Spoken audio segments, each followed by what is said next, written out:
Class 11 students, बच्चों आज हम ये नेक्स्ट आर्टिकल जो ले रहे हैं कि एप्लीकेशंस, किसकी एप्लीकेशंस? सॉल्युबिलिटी प्रोडक्ट जो हमने पढ़ा था केएसपी और कॉमन आयन इफेक्ट।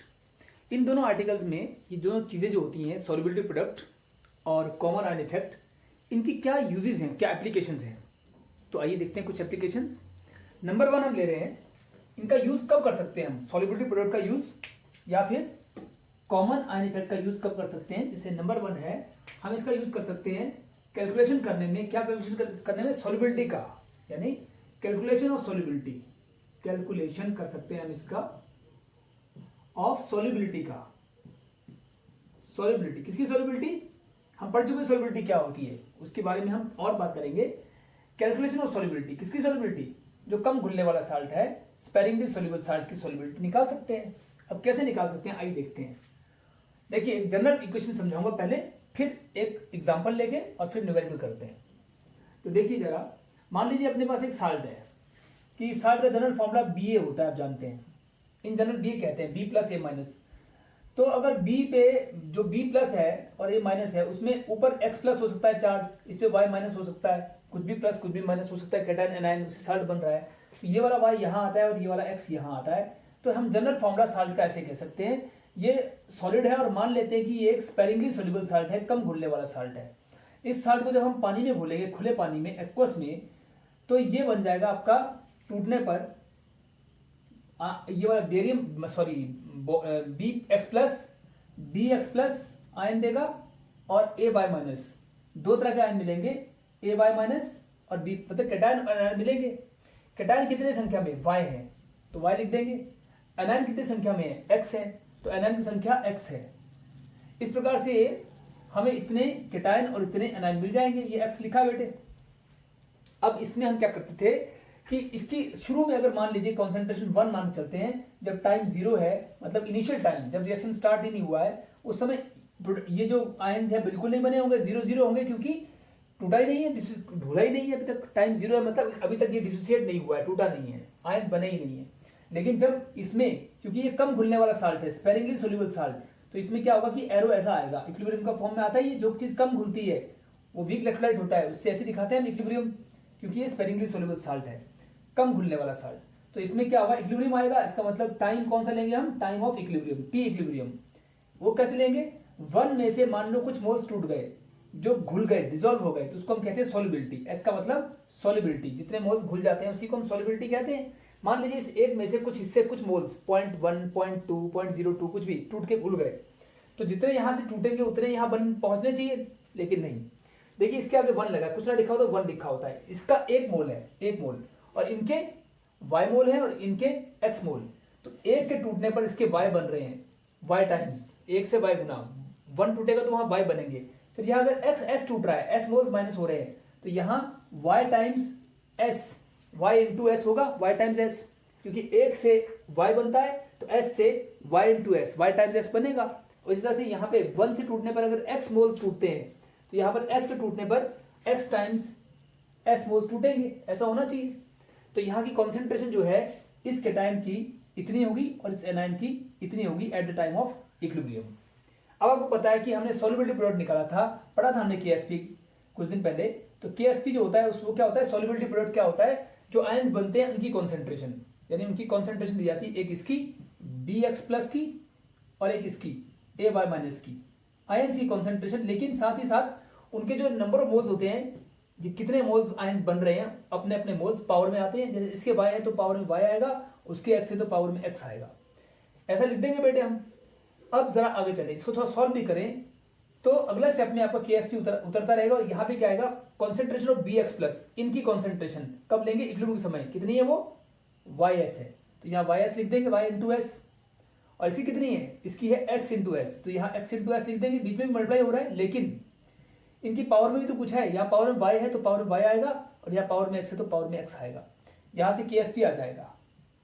अब आप सोचिए, इसमें हमको ये y और x क्या है? ये तो संख्याएं हैं, कुछ भी संख्या होती है, x मोल, y मोल, मतलब 2 मोल, 3 मोल, कितने भी हो सकते हैं। लेकिन इसमें KSP की वैल्यू अगर हमें पता हो और ये नंबर ऑफ मोल्स हमें बैलेंस इक्वेशन से मिल जाएंगे कि कितने मोल्स x और y के बन रहे हैं, तो फिर बचेगा क्या? x और y मिल गया हमको, KSP मिल गया, यहाँ वैल्यू पुट कर दिया आपने KSP की और Y की और X की, तो बचेगा सिर्फ S, और इससे हम S निकाल सकते हैं फिर तो। अभी मैं इसको आगे सॉल्व करने नहीं जा रहा हूँ, बस इतना लिख रहा हूँ कि KSP की वैल्यू अगर हमें पता हो तो हम S की सॉल्युबिलिटी की वैल्यू निकाल सकते हैं। तो लिख रहे हैं देयरफॉर द वैल्यू ऑफ क्या, सॉल्युबिलिटी, सॉल्युबिलिटी क्या होती है, S होती है, S कैन बी कैलकुलेट कर सकते हैं हम, कैलकुलेटेड कब कर सकते हैं, bye knowing the value of किसकी वैल्यू, KSP। यानी ये लिखा है, सिर्फ इतना लिखा गया है कि अगर हमें KSP की वैल्यू पता हो तो हम S की वैल्यू निकाल लेंगे, क्योंकि ये X और Y की वैल्यू तो हमें इक्वेशन से मालूम पड़ जाती है, कोई भी साल्ट से ही मालूम पड़ती है। साल्ट में जितने आयंस होंगे तोड़कर हम बना लेंगे उतने आयंस, और उतने आयंस का मतलब नंबर ऑफ मोल्स हम मिल जाएंगे X और Y, और बाकी KSP की वैल्यू पता हो तो हम S सॉल्युबिलिटी निकाल सकते हैं। यही था कैलकुलेशन ऑफ सॉल्युबिलिटी। और ये जो हमने यहाँ किया है जनरल इक्वेशन, एक एग्जांपल लेके देखते हैं जरा। जैसे देखो, मान लो हमें एक साल्ट, अब ऐसा कोई एग्जांपल लेता हूँ, तरह तरह के साल्ट होते हैं, जैसे NaCl में एक ही सोडियम होता है और एक ही Cl, लेकिन कई जैसे बेरियम क्लोराइड BaCl2 में एक बेरियम आयन होता है और दो Cl होते हैं Cl2। ऐसे एक एग्जांपल ऐसा लेते हैं जिसमें काफी कुछ कवर हो जाए। तो मैं एक साल्ट ले रहा हूँ एग्जाम्पल तौर पर, मैं ले रहा हूँ aluminium sulphate Al2SO4 whole thrice. ये एल्यूमिनियम सल्फेट का फॉर्मूला होता है। इसको जब मैं, सॉलिड होता है तो इसको जब मैं पानी में घोलूंगा, खुले पानी में, तो ये टूट जाएगा और एल्यूमिनियम आयन मिलेंगे हमें Al3+ आयन, और साथ में मिलेंगे सल्फेट आयंस SO4 2-। ये जो आयन मिलते हैं ये एक्वस फॉर्म में मिलते हैं, तो ब्रैकेट में हम एक्वस यहां लिखते हैं, यहां भी लिख देंगे एक्वस। लेकिन यहां एल्यूमिनियम आयन 2 है तो 2 मोल मिलेंगे, और साथ के एक मोल में सल्फेट 3 है तो 3 सल्फेट मिलेंगे, तो 3 मोल ऑफ सल्फेट मिलेंगे, जितने जितने हैं उतने मिल जाएंगे। अब इक्वेशन तो मिल गई हमें बैलेंस। इसके बाद हम टाइम लेंगे दो तरह का, time t=0, time t equilibrium. शुरू में इसका अगर 1 मोल मानते हैं तो शुरू में इनका 0-0 होता है, ये बने ही नहीं होते, टूटा ही नहीं होता साल शुरू में। तो इक्विलिब्रियम आएगा जब पूरी तरह से टूट चुका होगा, घुल चुका होगा, तो उस समय इसके में से 1 में से अगर मान लीजिए S मोल सोल्यूबल हो चुके हैं, सोल्युबिलिटी मतलब S सोल्यूबल हो चुके हैं, तो यहाँ कितने होने चाहिए, देखो इसका अगर 1 लिखा है, कुछ ना लिखा हो तो 1 लिखा होता है, इसके 1 से यहाँ 2 मिल रहे हैं डबल, तो यहाँ S टूटेंगे तो यहाँ कितना होगा 2S मिलेंगे। फिर से देखिए यहाँ 1 मोल से वहां 3 मोल मिल रहे हैं ट्रिपल, तो यहाँ भी अगर S टूटेगा तो वहां 3S मिलना चाहिए, 3S ऐसा लिख देंगे। और अब हम मिल गया कि एल्यूमिनियम आयन की कॉन्सेंट्रेशन इक्विलिब्रियम पे से ये लेंगे हम, और सल्फेट आयन की ये वाले लेंगे। अब जरा लिखें KSP का फॉर्मूला क्या होता है, इनकी एल्यूमिनियम आयन की कॉन्सेंट्रेशन और सल्फेट आयन की कॉन्सेंट्रेशन लेंगे हम at the time of equilibrium, और इनके नंबर ऑफ मोल्स पावर में होते हैं, इसके मोल्स यहाँ पावर में आएंगे, उसके मोल्स वहां पावर में आएंगे, यहाँ बीच में मल्टीप्लाई होता ही है, आयनिक प्रोडक्ट बन गया, सॉरी सॉल्युबिलिटी प्रोडक्ट बन गया ये तो। अब हम आगे बढ़ते हैं, इसको थोड़ा सॉल्व करें तो एल्यूमिनियम आयन की कॉन्सेंट्रेशन कौन सी लेंगे, ये वाली इक्विलिब्रियम समय 2S लेंगे, और पावर में स्क्वायर तो है ही, ऐसे सल्फेट की लेंगे 3S, और यहाँ पावर में क्यूब है, यानी यहाँ जो होता है वही यहाँ आता है, जो यहाँ होता है वही ऊपर आता है। जैसे यहाँ पर आपका y था तो y पावर में आया था, x था तो x ही पावर में, तो यहाँ पे 2 है तो 2 ही आएगा, 3 है तो 3। इसको सॉल्व कर सकते हैं, देखो 2 का स्क्वायर 4 और s का स्क्वायर s स्क्वायर, इसमें 3 का क्यूब 27 और s का क्यूब s क्यूब। इसको और सॉल्व करते हैं, 27 इंटू 4 लिख देंगे, और s square into s cube कितना हो जाएगा, s की पावर 5 हो जाएगा, s की पावर 5, और ये कितना हो जाएगा, ये हो जाएगा लगभग कितना 108, तो ये हो गया 108S5। KSP तो अपना आ गया। अब आप सोचिए इसमें अगर हम KSP की वैल्यू हमें दी होती, इसकी वैल्यू दी होगी, तो बस हमारे सॉल्युबिलिटी की वैल्यू निकल सकती है। ये लाइन हम फिर से लिख सकते हैं कि value of solubility S can be known या calculated by knowing the value of KSP, यानी KSP की वैल्यू हमें मिल जाए तो यहाँ पुट कर दीजिए, बाकी सब वैल्यूज पता ही हैं, और S की वैल्यू हमें आ जाएगी। तो ये एक तरीका और हो गया कि हम इस प्रकार से, जब सच में हमें कोई साल्ट दिया होगा तो असल में हमको बस KSP चाहिए होगा, बाकी सब निकल आएगा। इसमें तो x और y की जरूरत ही नहीं है, क्योंकि x और y तो हमें 2 और 3 पावर जो थी, नंबर ऑफ मोल्स तो हमें यहाँ से मिल ही रहे हैं, बस हमें KSP की जरूरत है। तो KSP का फायदा ये है, सॉल्युबिलिटी प्रोडक्ट का फायदा ये है कि उससे हम सॉल्युबिलिटी की वैल्यू निकाल सकते हैं, KSP से S की वैल्यू निकाल सकते हैं।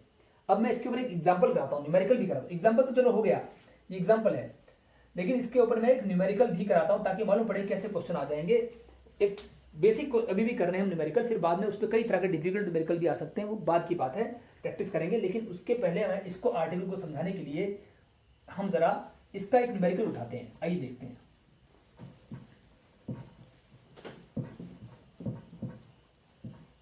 जस्ट एक मिनट।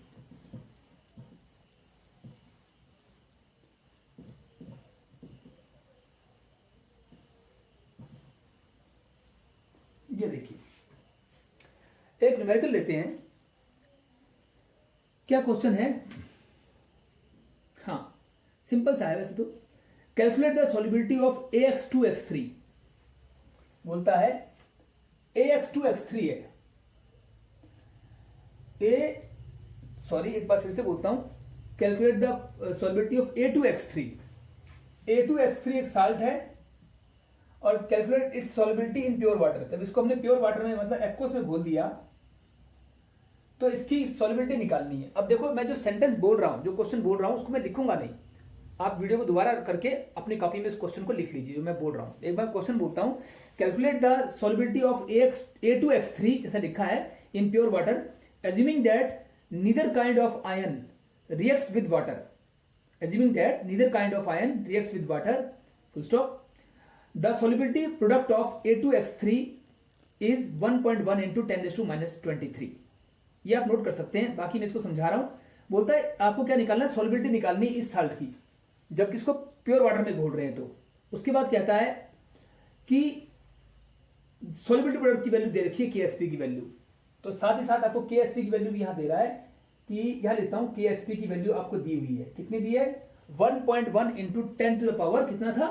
-23। लिख देते हैं एक बार, 1.1 इंटू 10 टू द पावर -23। ये KSP की वैल्यू आपको दी हुई है और इतना दिया कि एक साल्ट है वो प्योर वाटर में डिसॉल्व कर रहे हैं। तो कर दे जरा, ये साल्ट है बेटे, इसको हम देखो क्या करेंगे। ये जो 3 है तो यहाँ 3 प्लस आएगा और यहाँ 2 है तो यहाँ 2 माइनस। ये हमें पता है साल्ट के फॉर्मूले इस तरह से होते हैं। तो A3 प्लस कैटायन जो है वो घुलकर अलग निकल जाएगा, पानी में डिसॉल्व हो जाएगा। A3 प्लस एक्वस, ऐसी X2 माइनस भी अलग हो जाएगा, ऐसी X2 माइनस भी अलग हो जाएगा। KSP को हम अलग से लेते हैं, X2 माइनस अलग हो जाएगा, वो भी पानी में घुल जाएगा। घुल गया भाई। और इसकी संख्या कितनी है? A3 प्लस की 2 है, तो A3 प्लस संख्या 2 उसके सामने लिख देंगे और X की संख्या 3 है तो यहाँ 3 लिख देंगे, 3 मोल्स ऑफ X। तो ये मोल्स लिख दिया हमने, हमें मोल्स मालूम पड़ गए 2 और 3 है। अब इसके बाद हम वही स्टेप अपनाएंगे जैसे आपको पता है टाइम दो तरह का होता है, time t=0, time t=T equilibrium. यहाँ में शुरू में 1 लेते थे और यहाँ 0 0। अभी भी हमने ऐसे 2 क्वेश्चन किए थे। 1 में से S सॉल्युबल हो गए, सॉल्युबिलिटी S हो गई, मतलब 1 में से S सॉल्युबल घुल गए, S निकल गए। तो यहाँ 1 मोल से बन रहे हैं 2 मोल, तो यहाँ S से बनेंगे 2S और यहाँ S टूटने पर यहाँ बनेंगे 3S, क्योंकि 3 मोल बन रहे हैं तो 3 टाइम्स S, ऐसा लिख देंगे। अब हम A3 प्लस की कॉन्सेंट्रेशन ये लेंगे at the time of equilibrium और X2 माइनस की हम ये वाली लेंगे। लेकिन उससे पहले KSP का फॉर्मूला होता है, KSP होता है कॉन्सेंट्रेशन ऑफ ये आयंस। A3 प्लस आयन है और कौन सा आयन है?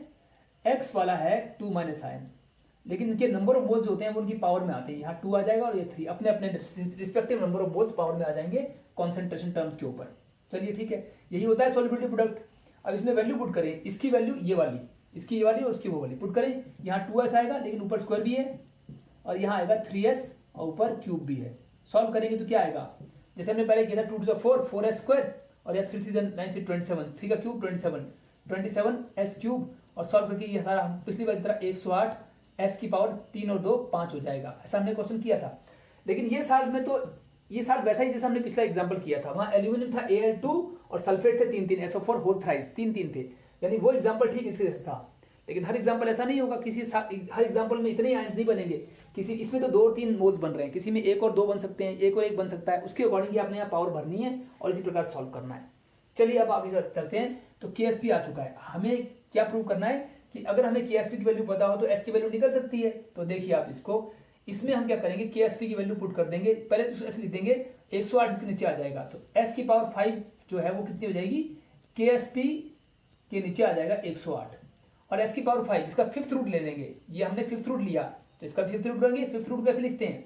जब इसका 5th रूट लिया तो ये तो 5 खत्म हो गया। जब इसका 5th रूट लेंगे तो कैसे लिखेंगे? 1/5, या तो 5th रूट लिख दो या फिर 1/5 का मतलब यही होता है 5th रूट, पावर 1/5 देने का मतलब होता है 5th रूट, जानते हैं आप मैथ्स में होता है।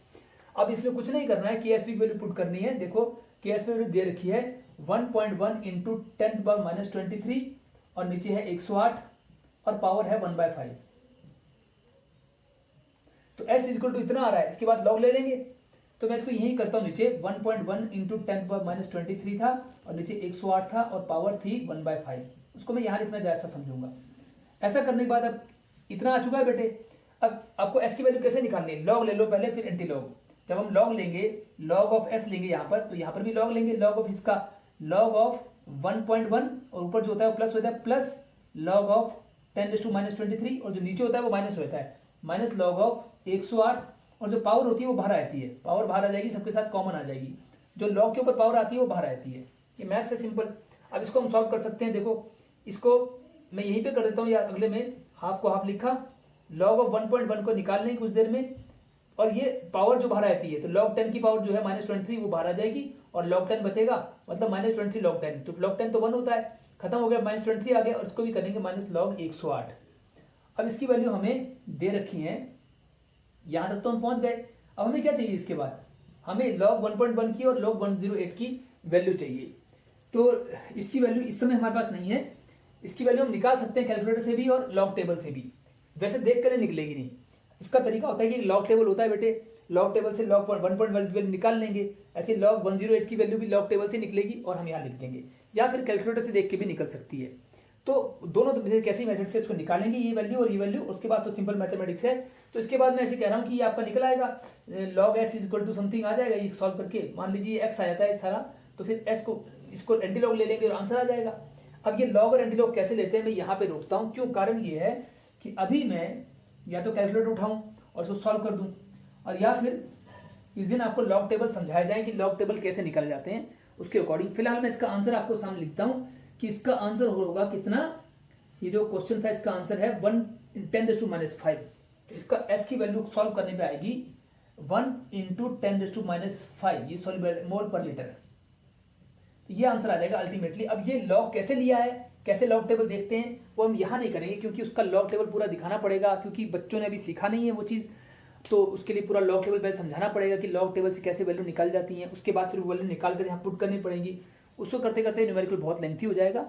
तो इसीलिए अभी हम बता देते हैं कि इसके बाद ये निकल आएगा। अब इसके बाद एक ही चीज़ बच्चे मन में क्वेश्चन हो सकता है कि ये लॉग निकले कैसे, कैसे लॉग टेबल देखते हैं, यही क्वेश्चन है। तो लॉग टेबल देखने के लिए अलग से पूरा टॉपिक लूंगा, पीरियड लूंगा, एक वीडियो दे दूंगा जिसमें लॉग टेबल निकालना सिखाया जाएगा। फिलहाल आप ये समझ गए कि अगर हमें एस की वैल्यू पता है, इसकी KSP की वैल्यू हम पुट कर चुके हैं, तो अब कोई वैल्यू बची नहीं है, बस अब सॉल्व ही करना है, मैथमेटिक्स पार्ट रह गया है, और सॉल्व करने के बाद एस की वैल्यू निकल आएगी। तो ये किसी वक्त लॉग टेबल सिखाऊंगा आपको, यहाँ रोक देता हूँ। ये एक न्यूमेरिकल था इसके ऊपर कि अगर हमें KSP पता हो तो एस निकल सकता है। अब मैं इसको यहाँ छोड़ता हूँ, अब मैं सेकंड एप्लीकेशन की ओर चल रहा हूँ। पहली एप्लीकेशन तो हो गई कि कैलकुलेशन ऑफ सॉल्युबिलिटी, और उसका यूज भी हो गया, मतलब उसका न्यूमेरिकल भी हो गया, कैसे करके दिखाएंगे एप्लीकेशन। अब हम सेकंड यूज की एप्लीकेशन चलेंगे, इसके बाद सॉल्युबिलिटी निकाल सकते हैं, इसके अलावा और क्या निकाल सकते हैं, अब वो चलते हैं सेकंड कैलकुलेशन के ऊपर। पहले इसको मिटा देते हैं और उसके बाद अगला आर्टिकल लेते हैं। जो सेकंड आर्टिकल होता है वो होता है कि प्रिडिक्टिंग द आयनिक और प्रेसिपिटेशन रिएक्शन। ये क्या चीज है इसको बताता हूँ, तो इसको पहले मिटा लें।